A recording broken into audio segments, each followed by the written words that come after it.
MK Ultra was the name of a CIA mind control program which was uncovered in 1975. There was continued pressure put upon anybody within the agency in connection with trying to explain or understand brainwashing.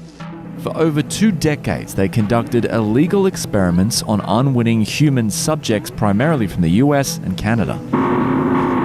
It involved behavior modification under the influence of LSD and other hallucinogenics. They would be given some medication, an agent that would not harm the person permanently, but would incapacitate them temporarily. The CIA hoped to identify and develop drugs and procedures that could be used in interrogation situations. The experiments would often be in conjunction with torture techniques to break down the mind. Torture included electroshock, sensory deprivation, verbal and sexual abuse, which left many victims permanently traumatized and mentally disabled. Oh, I'll live through it, I'll live through it, I'll live through it. John Lennon wasn't just a Beatle. He was a powerful counterculture hero. His anti-war songs, Give Peace a Chance and Happy Christmas, questioned the legitimacy of the Vietnam War and challenged the Nixon re-election campaign of 1972.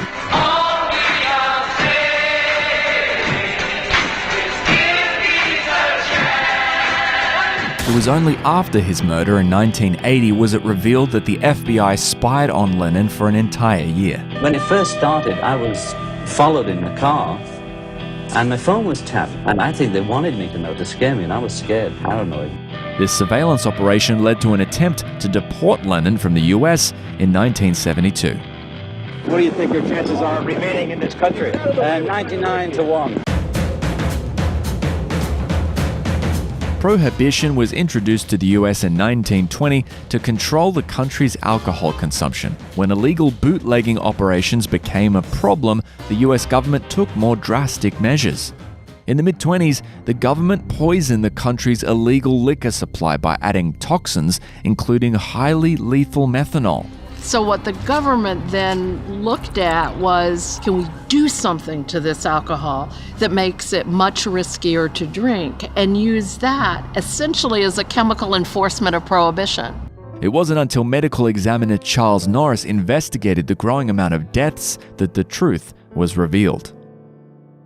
By the end of Prohibition in 1933, the poison booze had killed over 10,000 Americans.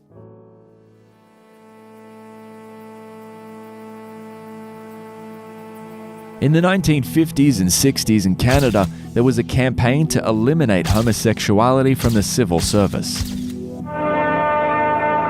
What Jimmy didn't know was that Ralph was sick, a sickness of the mind. You see, Ralph was a homosexual. Inventor Frank Robert Wake became pivotal to this when he developed the fruit machine. It aimed to weed out homosexuals by measuring the pupillary responses to visual stimuli. It was assumed that heterosexuals and homosexuals would react differently.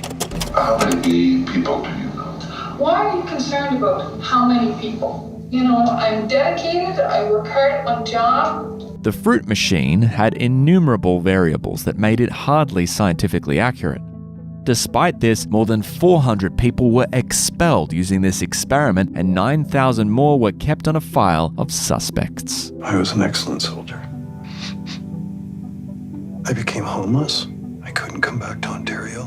And then I found out the only way that my family will accept me is if I marry my old girlfriend. And we had a family. I was okay, but I'm gay.